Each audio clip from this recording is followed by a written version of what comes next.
Якутия-24 продолжает вещание в прямом эфире. Вы смотрите итоги дня. В студии Влад Давыдов. Добрый вечер. Смотрите далее. Страна скорбит. 41 человек погиб в авиакатастрофе в Шереметьево. Хронология ЧП и последние данные. Кто прав, а кто виноват? Газовые службы заставляют платить население за диагностику труб. Люди недовольны. Никто не забыт, ничто не забыто. В городах и селах идет подготовка ко Дню Великой Победы 9 мая. Бессмертный полк. Известная акция пройдет в Якутске 8-й год подряд. И коротко о главном. Обзор новостей и событий Алданского района в конце выпуска.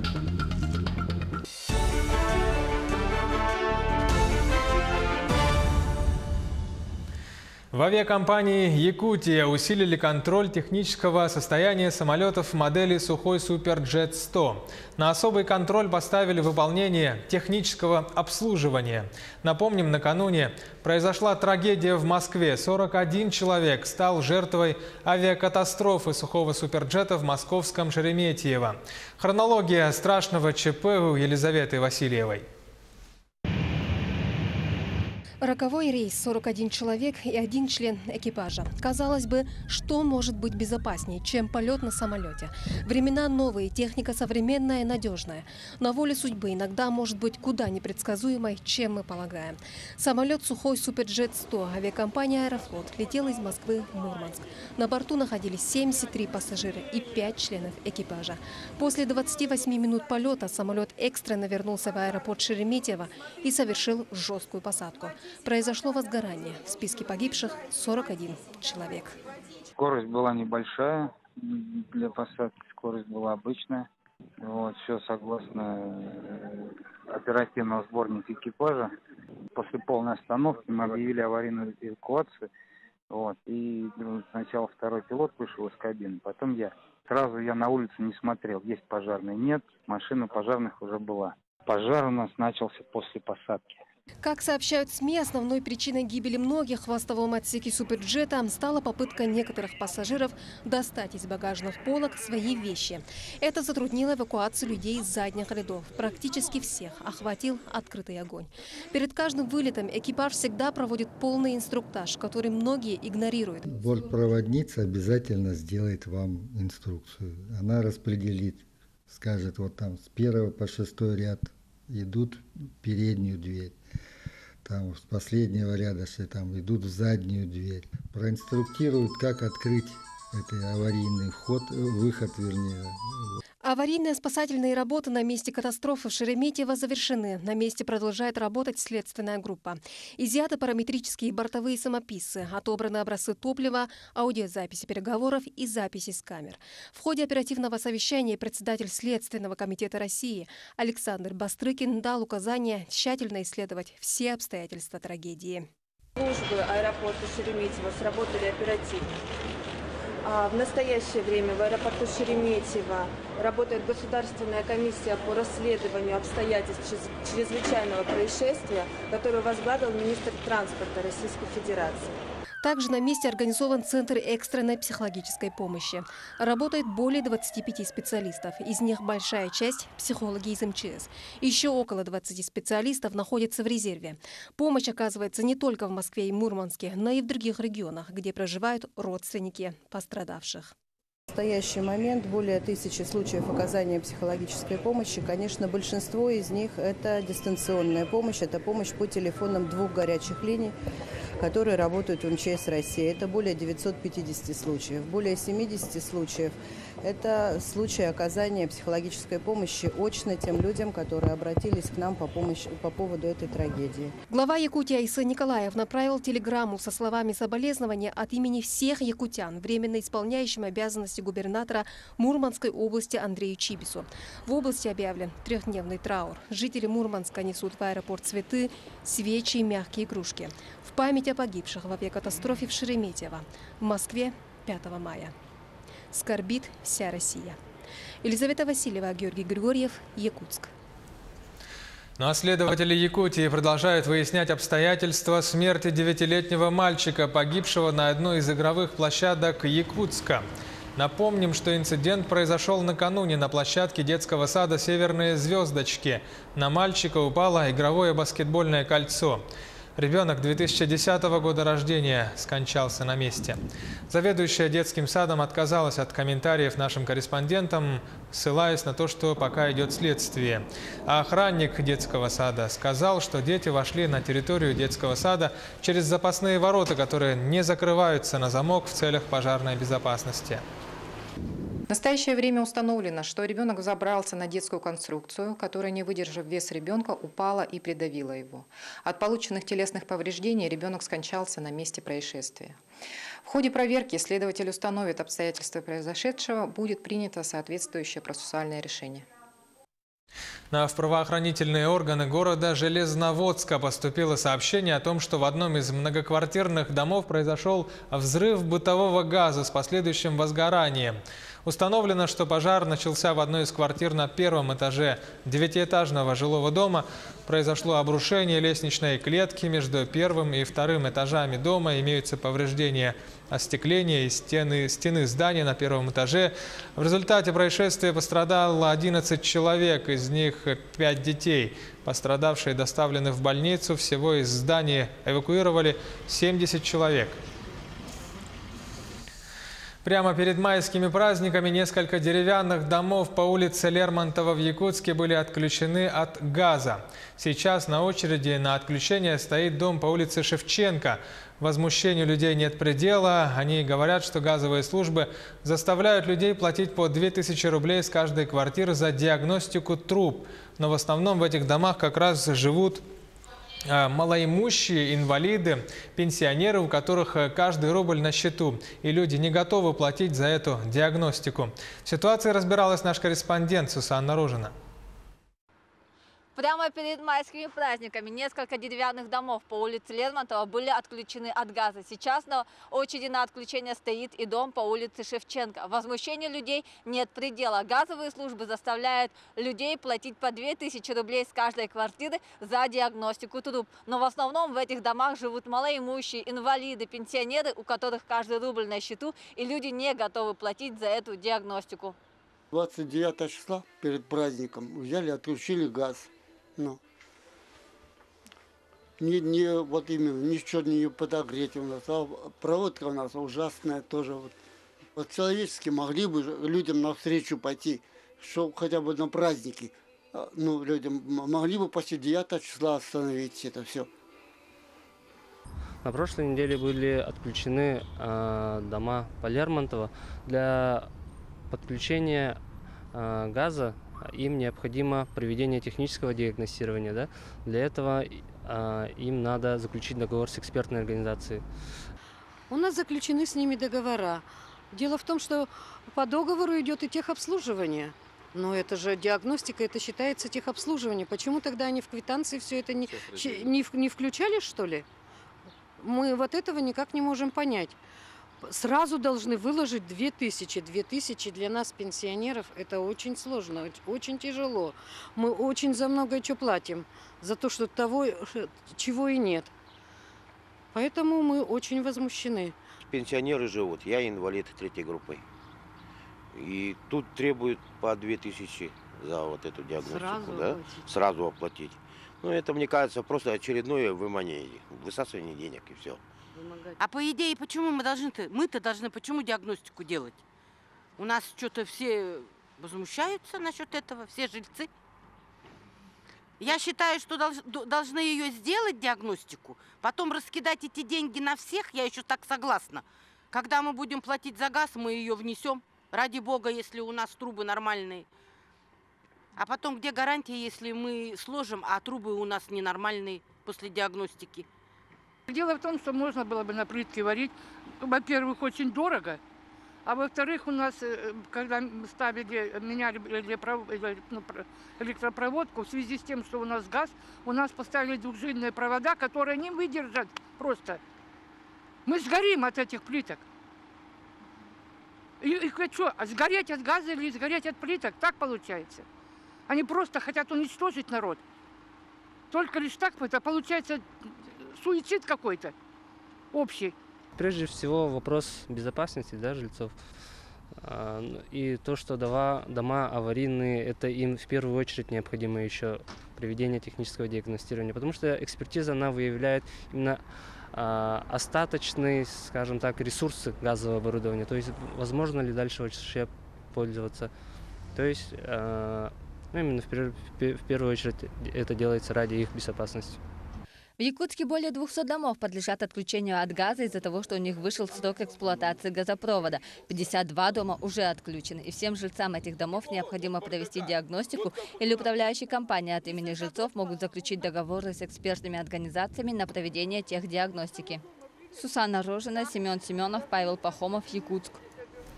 В районе Мирнинского аэропорта построят центральный теплопункт. Уже более 10 лет жители страдают от отсутствия горячего водоснабжения. По словам населения, услуги отключают с апреля по ноябрь. На что управляющая компания «Коммунальщик» говорит, что это происходит из-за температурного графика.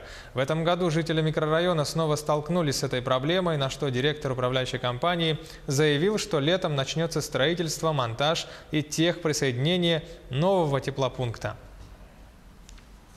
На территории республики закрыты все ледовые переправы. На водных объектах республики лед небезопасен, в связи с чем возникают сезонные риски, связанные с провалом автотехники и людей под лед. Об этом сообщает МЧС по Якутии. Водителей строго призывают не рисковать жизнью и не выезжать на непрочный весенний лед. Весенний сезон охоты на пернатую дичь стартовал в Якутии. Первыми сезон охоты на гуся откроют в Абыйском, Верхнеколымском, Оленёкском и Ивано-Бытантайском районах. Отметим, что в этом году указом главы республики во всех районах введен запрет на боровую дичь. Сейчас короткая реклама, буквально 30 секунд. Оставайтесь с нами и смотрите далее. Никто не забыт, ничто не забыто. В городах и селах идет подготовка ко Дню Великой Победы 9 мая. Бессмертный полк. Известная акция пройдет в Якутске 8-й год подряд. И коротко о главном. Обзор новостей и событий Алданского района в завершении выпуска. Итоги дня на Якутии-24 в прямом эфире, в студии Влад Давыдов. Продолжаем выпуск. Глава республики посетил Ленский район. С аэропорта он сразу отправился на встречу с жителями домов, стоящих в программе по переселению на этот год. Айсен Николаев ответил на вопросы жильцов о возможностях получить компенсацию, либо жилье на вторичном рынке, либо новое жилье взамен аварийного, и ответил на прочие другие вопросы местных жителей.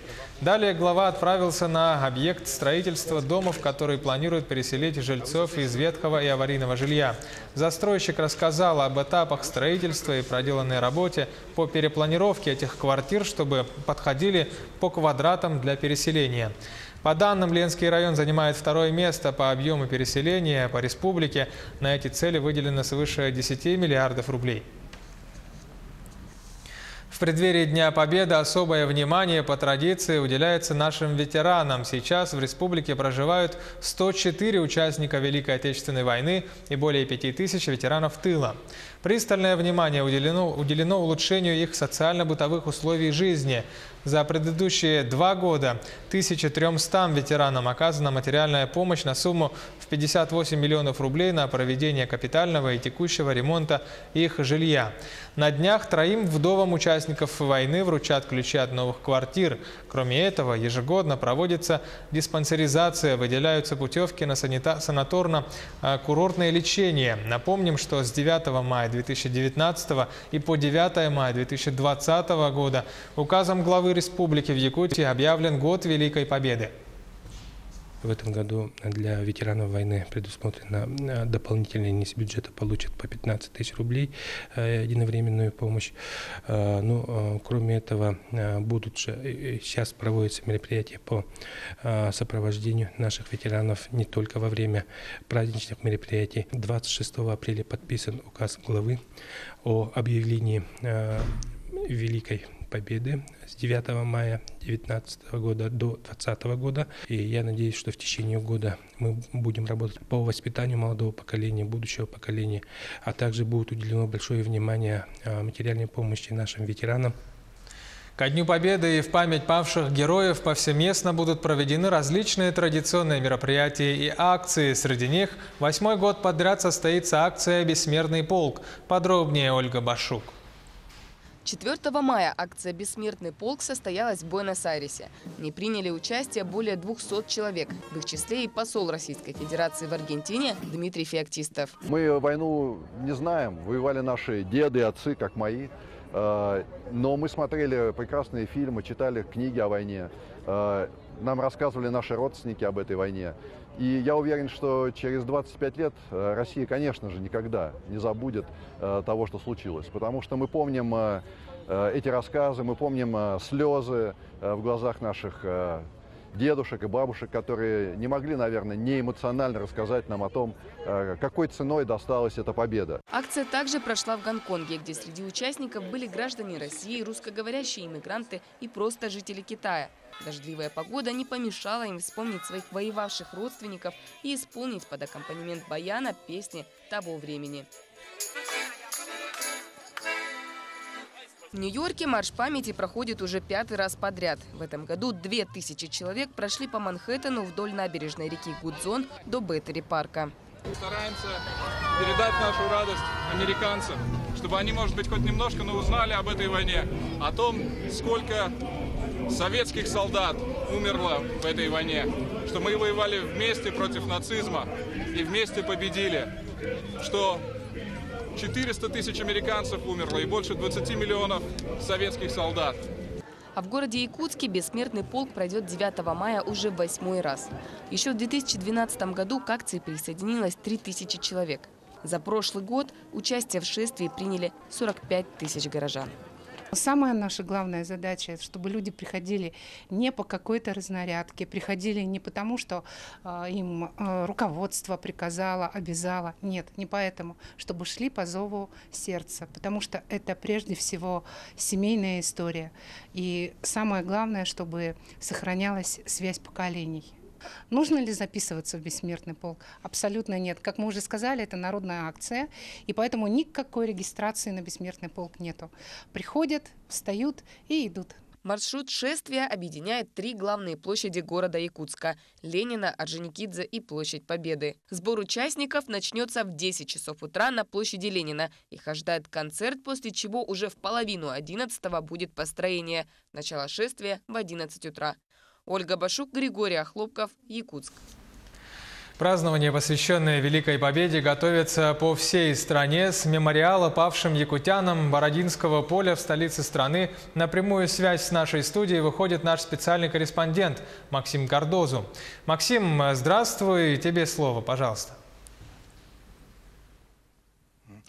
Приветствую, Влад. Действительно, мы находимся в легендарном месте. Это Бородинское поле. В 812 году здесь был разгромлен Наполеон, а во время Великой Отечественной войны тут были остановлены немецкие танки, которые надвигались на Москву. До столицы отсюда буквально несколько десятков километров, а это всего лишь пара часов пути. И, конечно же, здесь развернулись ожесточеннейшие бои, в которых принимали участие и наши земляки, якутяне. Первого призыва, потому что главные сражения здесь были в 1941 году, осенью.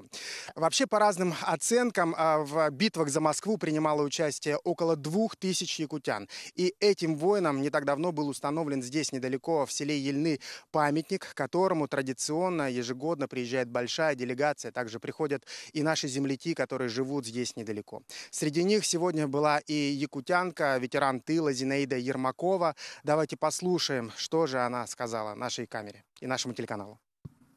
Любить свою родину, быть патриотом – это великая честь. Поэтому вот эти вот молодые люди, которые уходили на фронт, ведь они не думали ни о жизни, ни о смерти.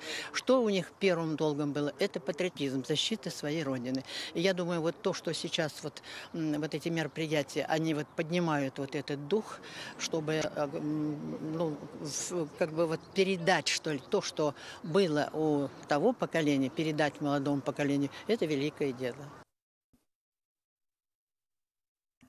Также хочется отметить, что якутяне служили в сибирских полках, знаменитых, легендарных, которых очень боялись немцы, потому что они ходили настоящие легенды. Даже такое выражение появилось: «Жили русские сугробы, пошли сибирские полки». Ну а якутяне ценились как лучшие снайперы. Ну, я думаю, что это ни для кого не секрет. Многие из них были охотниками и могли попасть белке в глаз. А также они не боялись морозов и снега.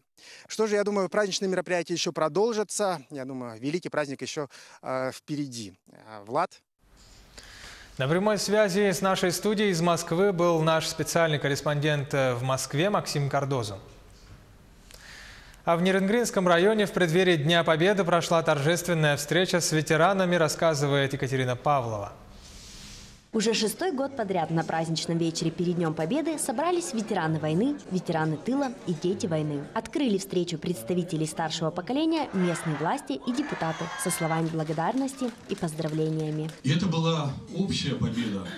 Победа всего нашего советского народа. Независимо от того, работал ли он на заводе, или работал в поле, или защищал нашу страну с винтовкой. Ветераны Великой Отечественной войны уходят. С каждым годом их становится все меньше. Сегодня в Нерюнгринском районе проживает лишь 3 участника войны. Один из них, Валерий Спиридонов, пришел на торжественный вечер. Валерий Михайлович был призван на Восточный фронт Солданского военкомата в 1944 году. После войны состоял в Совете ветеранов, организовывая мероприятия для приобщения молодежи к патриотизму. Ходили по приглашению в школы, беседовали с учениками, как говорится, обучали их патриотизму и любви к родине. Юрию Богачеву в 1941 году, когда началась война, было 4 года. Отец воевал на фронте, мама работала на заводе, и Юрий Александрович вспоминает, как в свои 5 лет в Куйбышеве стоял в очередях за хлебом по талонам. В 1944 году пришла похоронка на отца, летчика-истребителя, но, к счастью, это оказалась ошибка. Когда пришло из военкомата это целое письмо, говорит, мы извиняемся, но вот так и так описали, как это все было, извинились, говорит, ваш муж жив, за тот бой награжден орденом славы. Юрий пошел по стопам отца и стал летчиком. В Нерюнгринском районе много людей с удивительными судьбами. Марии Чернышовой было 12 лет, когда началась Великая Отечественная. На фронте воевало 5 ее братьев. Сама Мария в годы войны работала в колхозе. И косили, и боронили. У нас не было лошадей, хороших лошадей. Нас всех взяли в армию, на фронт. Остались одни, работали быки. Работали на быках. Я косила сено, я молотила, я снопы вязала, я жала, я сено собирала. Все делала. Во время культурной программы ветераны, дети войны хором пели песни, читали стихи, также дружно и самоотверженно, как воевали и трудились в суровые годы войны. Екатерина Павлова, Захар Головин, Нерюнгри. На этом наш выпуск завершен. Эфир нашей программы продолжит обзор новостей и событий Алданского района. Здравствуйте! Стартовала 3-дневная рабочая неделя, которая завершится 2-й волной майских выходных, знаменующих празднование Великой Победы. Всюду проходят мероприятия, акции и флешмобы во имя сохранения памяти. Организуются встречи школьников с людьми, чье детство пришлось на военные и послевоенные годы. Для поколения победителей проводятся вечера отдыха и концерты. С поздравлениями и подарками алданцы приходят в гости к ветеранам войны и тыла. Считаю, что обязательно нужно знать детям, что было, как было, чтобы они все-таки помнили об этих событиях, которые происходили в нашей стране, потому что это незабываемое. Через считанные дни ожидается вскрытие рек. К пропуску паводковых вод все жизнеобеспечивающие структуры готовы. На случай возникновения чрезвычайных ситуаций разработан детальный план действий. В городе, между тем, снег интенсивно тает. Местность Алдана гористая, и от половодья страдают в основном улицы и дома, располагающиеся в низинах. Ситуация осложняется тем, что сточные канавы на протяженности десятков метров забиты сором. тротуары не чищены, сливные канавы практически все забиты. Даже когда вот начинает снег таять, вода вся идет поверху, пройти невозможно.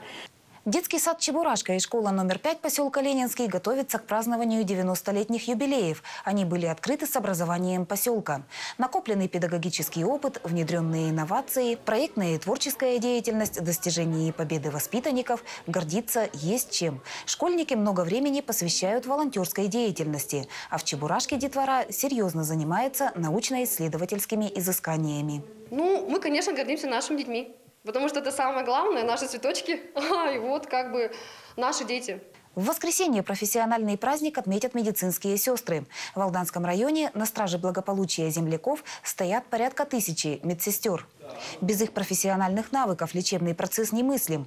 Люди в белых халатах убеждены, медсестра – это характер, сочетающий милосердие, доброту, способность сопереживать и твердость.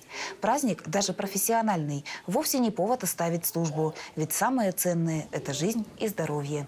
Родители обращаются и в выходные, и в праздничные, и вечером, и бывает и ночью, потому что какие-то моменты, что они не могут позвонить врачу, они могут позвонить мне. Таковы новости Алданского района. Мы следим за развитием событий. Оставайтесь с Якутией 24.